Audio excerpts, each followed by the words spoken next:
Hello everyone, it's 10 a.m. On 26th of May 2023. I'm at home. I just got in from having a nice breakfast and some coffee, and I might as well show you what it is that I was reading whilst I was in the coffee shop. First of all, some things to do with a job I'm applying, but I'm not going to talk in detail about that. I just hope I get it. It's a really good looking job that seems to match perfectly what I'm capable of, my experience, and what I would like to be doing. But other than that, I'll show you the three books that I managed to actually open while I was at the coffee shop. Also, unfortunately, like Hillary Clinton, yeah, I know that's gross. One doesn't want to be like her, but I bring hot sauce with myself in it's not a purse, it's a tote bag. And I use a little bit of it because sometimes things are just not spicy enough for me. Anyways, let me show you what I did. Oh, so today I discovered a beautiful amethyst to discover, how do you say amethyst or a cathist? Amethyst. Um, this wasn't at the cafe, but someone got me, a good friend that I met at kind of like a Jordan Peterson type discussion thing. Um, gave me this book in the mail, Book of Amethysts. I'm so grateful for it, and I'm finally getting into it and enjoying it. Took me a little while. And I discovered that there's actually a YouTube channel called, I think, the Amethyst Book or something, a Book of Amethysts or something, that literally sings through. I think this book is done by Holy Trinity Monastery in Jordanville, New York.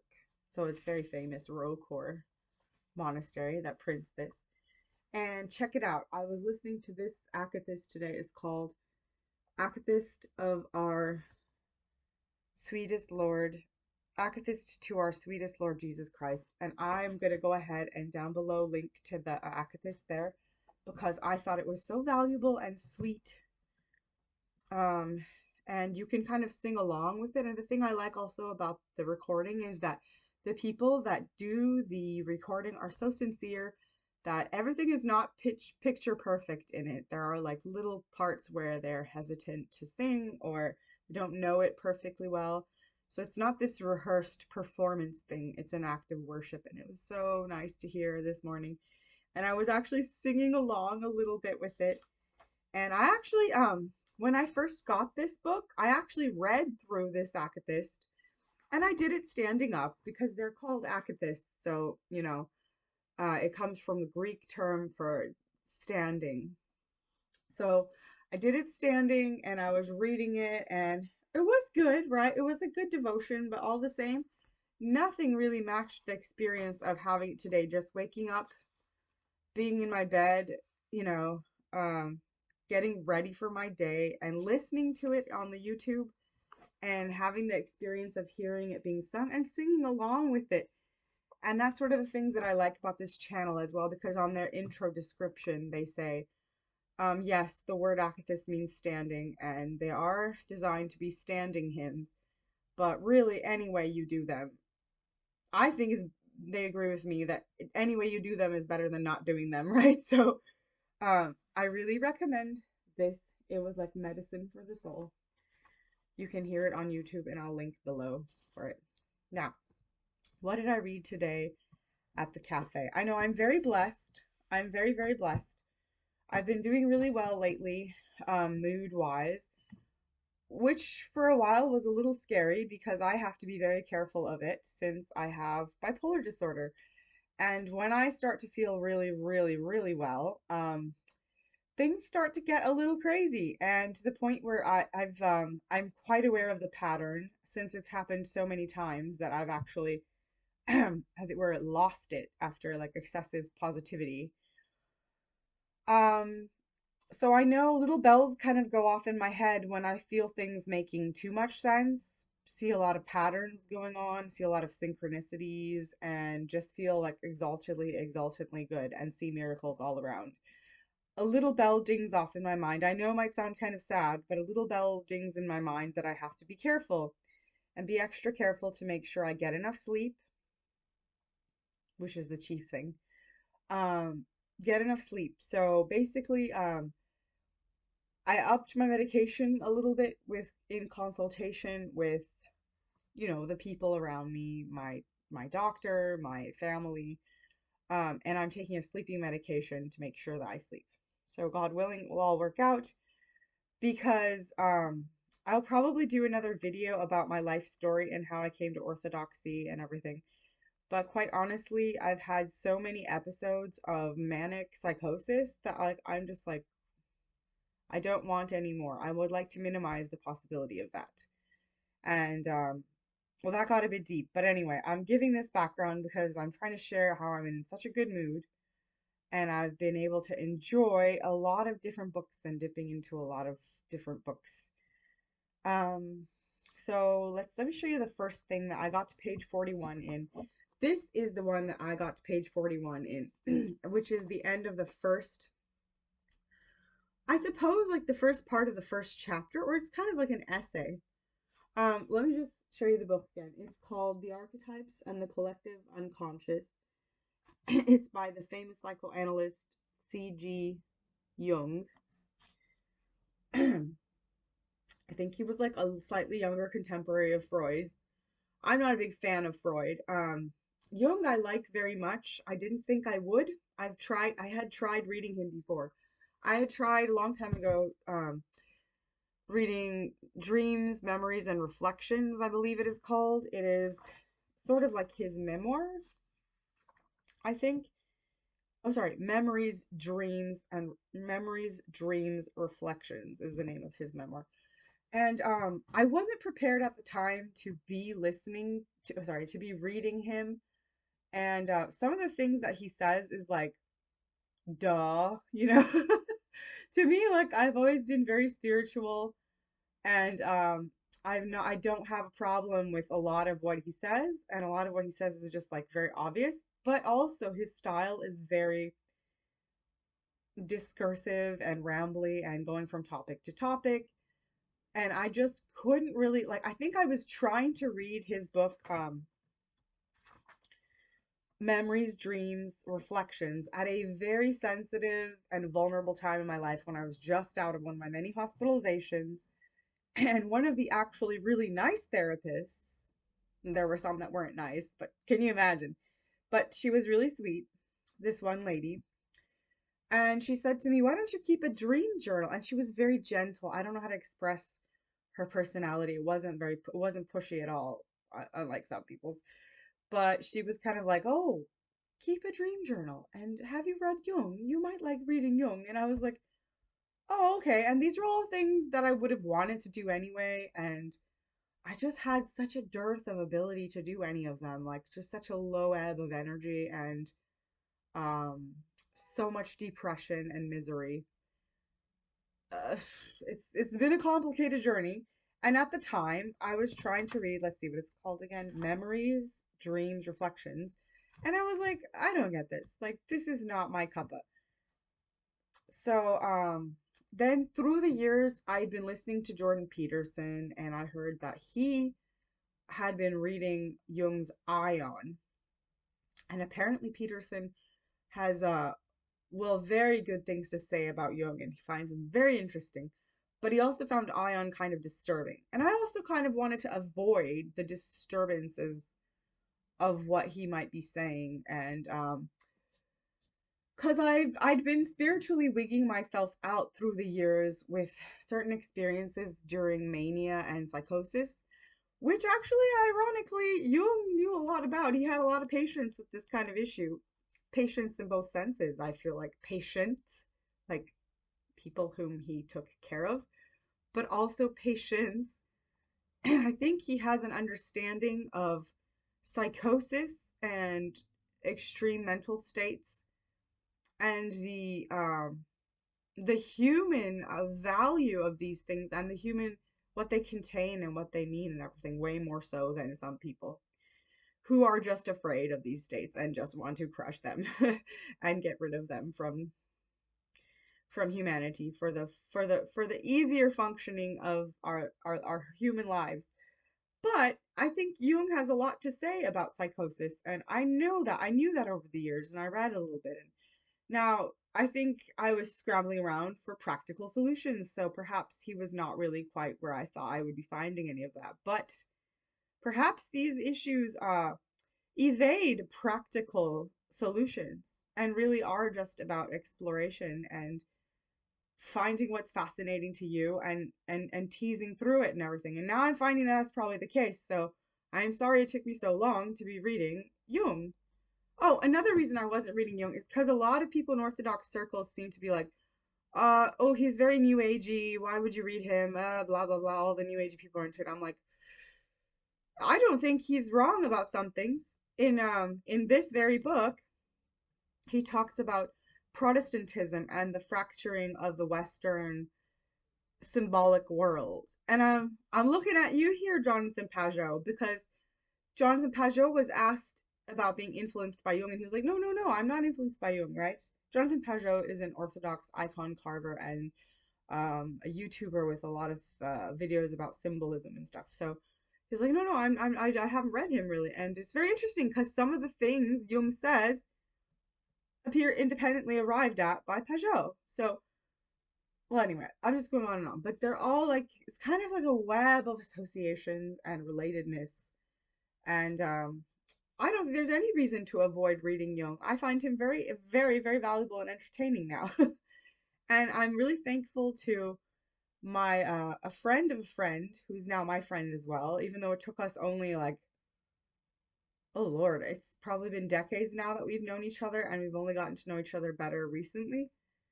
She wanted to be reading Jung, and I said, well, why don't we do a book club and read him together? Because I've always wanted to delve into, at the very least, the material that Jung deals with, if not Jung's take on it himself. I don't know why I had this bias against Carl Gustav Jung. I didn't know why. Is that his name anyway?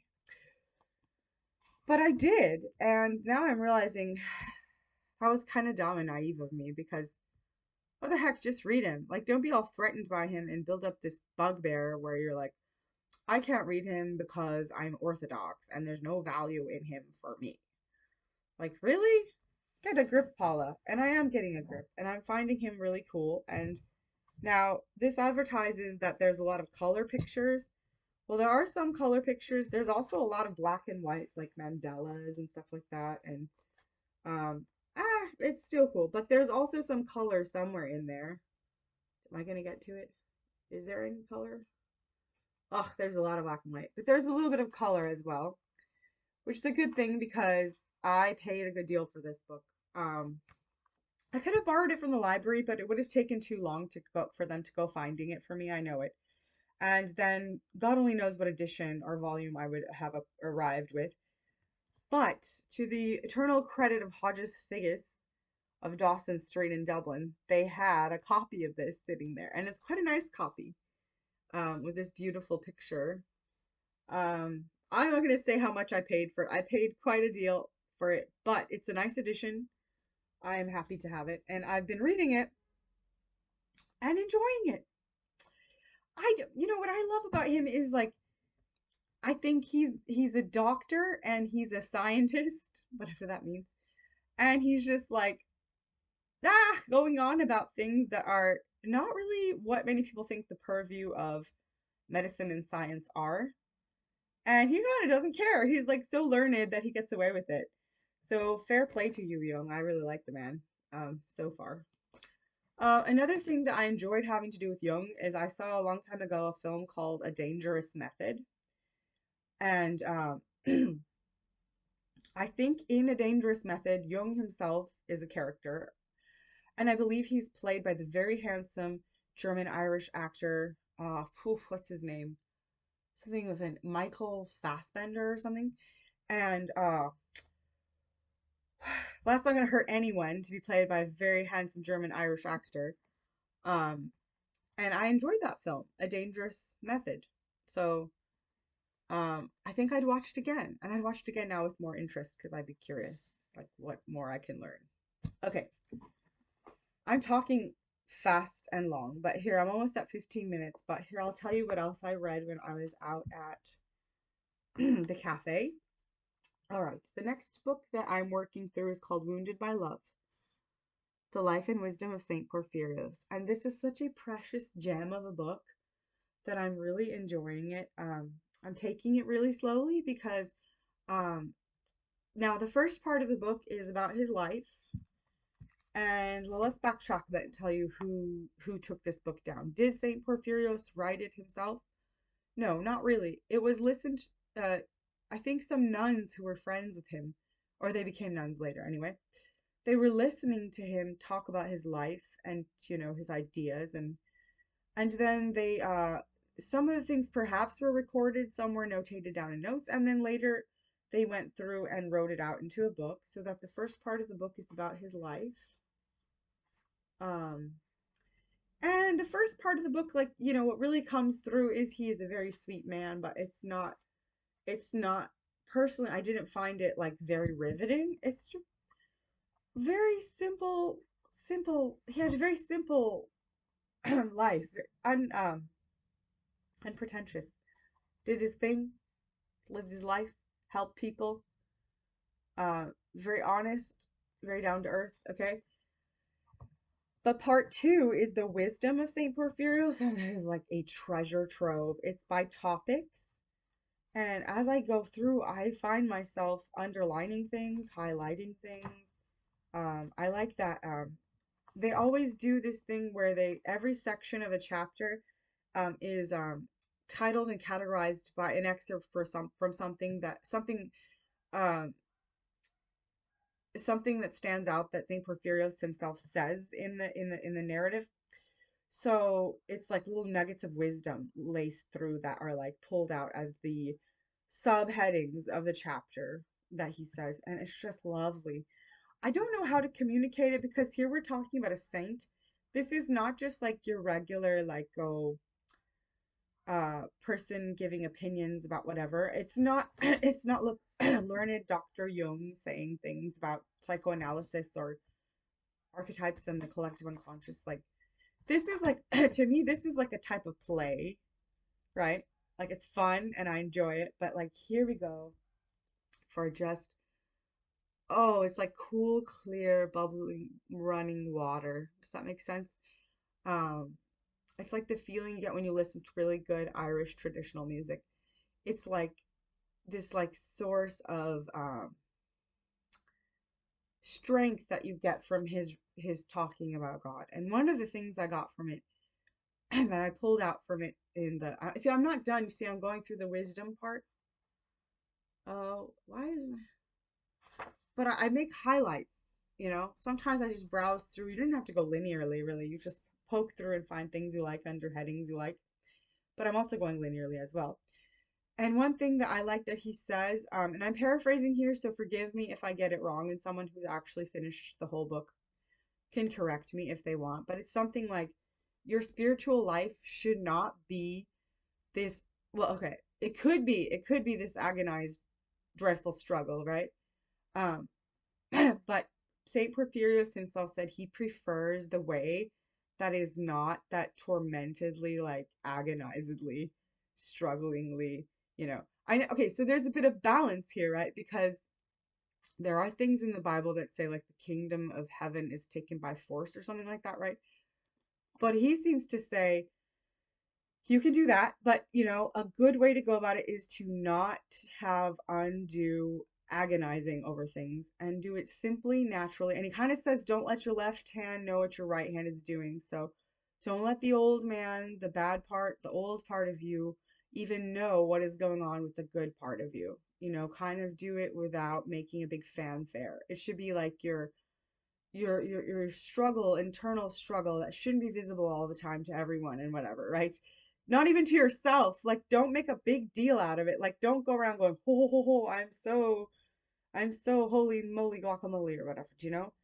Um, Now I'm just paraphrasing and I'm probably not doing a very good job, but that is one thing I got from here where it's like, just do it simply, and the joy that radiates out of this book is fantastic. The joy that radiates out of the saint is fantastic because he just exalted in God and he exalted in God's creation as well, coming from God. And he was just a very joyful man, a very joyful saint. And I really, really, really recommend this book. It's called Wounded by Love. And you can see even in the title, it's like a bit of a like a paradox maybe, wounded, but like good wounded by love, like in a good way. Um, I love this book. I think it's great. But it's also so good that like it's you want to keep sharing it with people. So I feel like if anybody wanted to take it off my hands after I finish, I'd be like, yes, go enjoy. You enjoy it. It's not the kind of book that you hold on to and like um idolize because it's precious and shareable. So I'm enjoying this book. I bought it from the Greek church where I got baptized. It was on sale in the little shop at the front there. I don't want to call it a shop. It's not really a shop. It's like a table with a few books on it. And that's where I got it, and I really like it. I really recommend St. Porphyrios for everyone. I have to say I'm very happy that I got this book. Okay, I've been talking a long time. It's 21 minutes, so I'll finish off. Like, I also got this book at Hodges Figgis. I hope I'm not overdoing it and giving them too much business. It's called The Desert Fathers, sayings, sayings of the early Christian monks. Look at that gnarly cover. What a weird picture. I wonder if that's Saint Anthony getting, I don't even know what's going on there. Saint Anthony getting tempted, maybe? I don't know. Oh, I was right. But he's not getting tempted. It's a hippocentaur showing Saint Anthony the Hermit. Saint Anthony the Hermit. The way to Saint Paul the Hermit. Detail from the Livre des Merveilles. Ooh, I don't know French. Okay, now I like this. It's good. It's edited by a lady called Benedicta Ward, and I actually like heard of her someplace else. Benedicta Ward, and I just like her name, Benedicta. Like who gets called Benedict? It feels like a nun's name. It doesn't feel even like people name their kids that anymore, but they should. She's a great writer in the Middle Age. Oh, look at this. She's a member of the Anglican religious community of the Sisters of the Love of God. So she is some kind of nun. So I'm enjoying it. It's like little snippets. I'm a little confused about where the snippets come from. Apparently they're all from Latin, but they tend to be from like Egyptian, um, the monastic world of Egypt. So given that, I'm like, how come they're in Latin? But like that's something I don't. That's beyond my pay grade. I'm trying to figure that out. But I like the little snippets that are so far. And again, they're by category. The Desert Fathers. They're by category. So here are some: progress in perfection, quiet, compunction, self-control, lust, possessing nothing, etc. And I got another book called Early Christian Lives, and I have to say that this one is a little bit easier to read, although I think both are edited. Let me show you that one too. This is another Penguin classic. And this one is called Early Christian Lives, and it's a little harder to read than this one. I don't know why. I think it's translated by another woman. Her name is Caroline White. Um, and Caroline White is more into like the late classical world. It looks like this Benedicta is more like a medievally, but both of just overlap, whatever. But this one's a little harder to read. But someone else on an Orthodox BookTube page recommended him. But check it out. Look, there's like a what is there in here? Chronology, a timeline. There's a map, no less. And I think this one is spread all across the Mediterranean, perhaps more so than this one, which focuses on Egypt, maybe. I don't know, I'm just guessing. Um, this also talks about monasticism and the early development of it. And the lives contained in here are specific lives. So, the life of Antony by Athanasius, the life of Paul of Thebes by Jerome, the life of Hilarion by Jerome, the life of Malchus by Jerome, the life of Martin of Tours by Sulpicius Severus, Life of Benedict by Gregory the Great. This looks bomb, and I'm looking forward to reading it too. And again, it looks like it's privileging kind of the Latin sources, which is okay, because I'm in Ireland and Ireland's in the West and Ireland is very Latinate and yeah. So that's what I'm doing lately. Let me talk a little bit about what my plans are for today. I plan to clean the house. It's in a little bit of a in between state right now. Look at that, my books there. Um, no escaping my notebooks and my books. What I want to do, so it's Friday, so I've got a lot of paperwork to do, applying for like technical things that I need to be um doing. There's like a deadline on a certain like application for like a certain type of um bureaucratic thing I have to do. And that can be done largely online, so I have to discipline myself to actually sit down and do that. But as for something to do with my hands physically, I thought about going and stretching in Phoenix Park, but I didn't make it that far. I just went out and had a coffee and a little bit of breakfast, and so cleaning the house would be good. Just making it tidy and making your space tidy. Like Jordan Peterson says, clean your room. So I'll probably do that. Um, so yeah, so other than that, like we're still house hunting, Aiden and I. So we're looking at residences like all over the place and thinking about what to do. Um, that's always something kind of in the background. It should be in the foreground probably, but what can I do? I have all these books to read. um, so thank you for watching my little video. Be gentle and be kind. I have another channel. I'm not sure if I'm going to post this on Low Tech Rambly Reader or on my Hemp and Asphalt channel, but probably on Low Tech Rambly Reader. Um, be gentle. Remember, I have no pretensions to knowing how to use this stuff. And I just want to share in the world, put out my good energy into the world, and just have people who are like-minded appreciate if they are existing, and if not, I don't really care. So hopefully this wasn't an eyesore, and have a good Friday yourselves. Okay, bye. God bless.